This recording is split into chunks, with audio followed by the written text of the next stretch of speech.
मुंह बंद कर लेंगे तो दिलों से तो आप नहीं निकाल सके। आपने क्या किया? पंजाब में आपने बहुत ज़्यादा सख्ती की, लोग नहीं निकल सके, न जलसा हुआ, न जलूस हुआ, न कॉर्नर मीटिंग हुई। रिजल्ट क्या आया? लोगों ने खुद जाके उम्मीदवार का निशान ढूंढकर मोहर इमरान खान को लगाई, आपने निशान ले लिया, आपने पार्टी खत्म कर दी, बल्कि निशान आपने ले लिया, उम्मीदवारों के कागजात रिजेक्ट कर दिए। फिर भी क्या हुआ?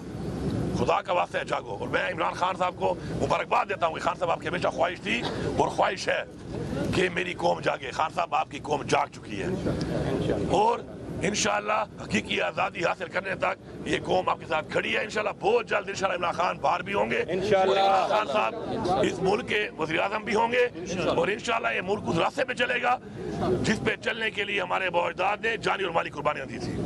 गंडा साहब ये बताइएगा कि जब से आपने मनसब संभाला है उसके बाद आपकी 2-3 मुलाकातें हुई वज़ीर आज़म से, जिस पर इमरान खान ने एक खासी नाराज़गी का इज़हार किया कि आपको उनके साथ तस्वीर नहीं बनानी चाहिए। उसके बाद आपकी मुलाकात हुई खान साहब से, क्या इस पर कोई गुफ्तगू हुई? दूसरी बात यह कि इस वक्त जो खान साहब की जो राय की खबरें चल रही है, इसमें ये बताया जा रहा है कि आपका महज किरदार है और मीडिएशन के लिए आप कोर कमांडर से भी मिले और दीगर लोगों से भी आपकी बातचीत चल रही, इसमें क्या सलाह है? पहली बात तो ये है कि इमरान साहब खान साहब की कोई नाराज़गी नहीं है इस बात के ऊपर। मैं जो कि एक सूबे का मुझे खान साहब ने वज़ीर आला बनाया है, मेरे पर इस सूबे की आवाम की और मेरे सूबे के हकूक़ की जिम्मेदारियाँ हैं। बना हुआ है इस वक्त, ज़ाहिरी बात है वो लीड कर रहा है तो मेरे जो मामलात हैं उसी कैबिनेट से और इसी फेडरल गवर्नमेंट से ही होने हैं, पहली बात। दूसरी बात जो आप कर रहे हैं कोई मुज़ाकरात की या मीडिएशन की, तो मैं ये कहूँगा कि इमरान खान साहब ने खुद भी हमेशा कहा एक बात, बारहा कहा कि मैं बातचीत करने को तैयार हूँ पाकिस्तान के लिए। उन्होंने ये भी कहा कि अगर मेरी वजह से पाकिस्तान की तरक्की होती है मेरे हटने से तो मैं हटने को भी तैयार हूँ। अब आपने बार बार देखा कि उन्होंने अपनी स्पीचेस में बार बार बताया, कौम को बताया, इदारों को बताया, जो कंसर्न लोग हैं उनको बताया।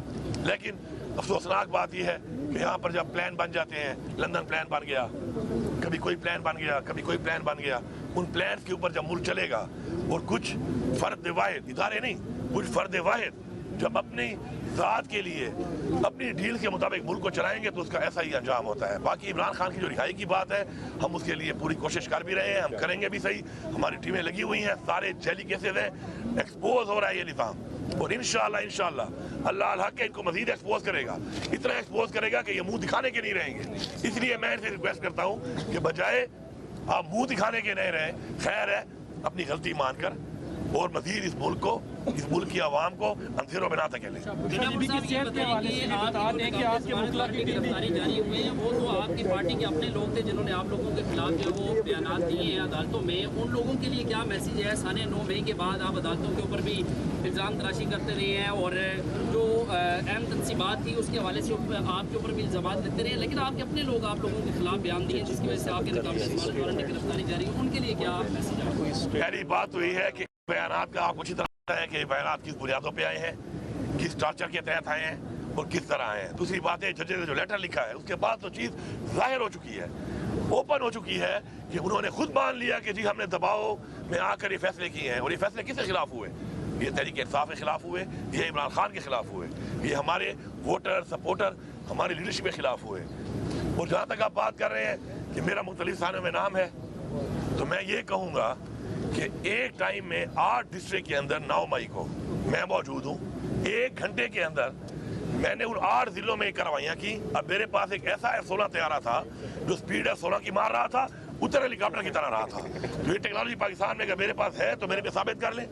बाकी ये एक्सपोज हो चुके हैं, अब इनको समझ आ नहीं रही और ये समझ रहे हैं बेवकूफ़ों की तरह कि ये इस कौम को धोखा दे देंगे। मैं खान साहब की एक बात रिपीट करता हूँ, खान साहब ने कहा था नालायक भी हो और बेगैरत भी हो, इससे ज्यादा मैं कुछ नहीं कहूँगा। एक बात मैं ऐड कर दूं,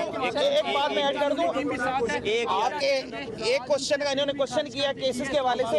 अली नीम साहब किसी एक केस में भी नामजद नहीं है और इनका बाद पॉलिटिकल कंसिडरेशंस में नाम डाला गया। रावलपिंडी डिवीजन में जितने केसेस हैं किसी एक केस में भी सीएम साहब नामजद नहीं है। जहाँ तक आप बात करें बुशरा बीबी की, देखिए कितनी घटिया हरकत है कि जिस तरीके से एक इज्जत के निकाह वाले केस में बुशरा बीबी के ऊपर उनको सजा दी गई। शर्म आनी चाहिए। बहैसियत एक कौम हम किसी के साथ बैठ के डिस्कस भी नहीं कर सकते कि हम इतने घटिया हो चुके हैं, हमारा निज़ाम इतना घटिया हो चुका है।